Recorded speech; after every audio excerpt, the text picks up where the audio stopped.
Hi, in front of me is REALME Narzo 20A, and today I would like to show you how you can use one-handed mode on this device.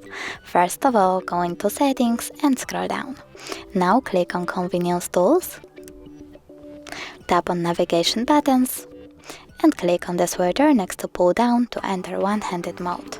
Then you need to follow the instructions, pull down from the bottom of the screen to enter one-handed mode.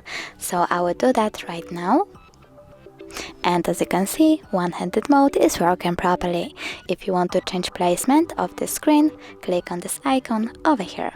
If you wish to go back, all you need to do is click on this gray icon at the corner.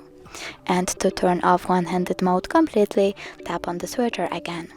Thanks so much for watching. If you enjoyed this video, don't forget to leave a like, comment and subscribe. Bye!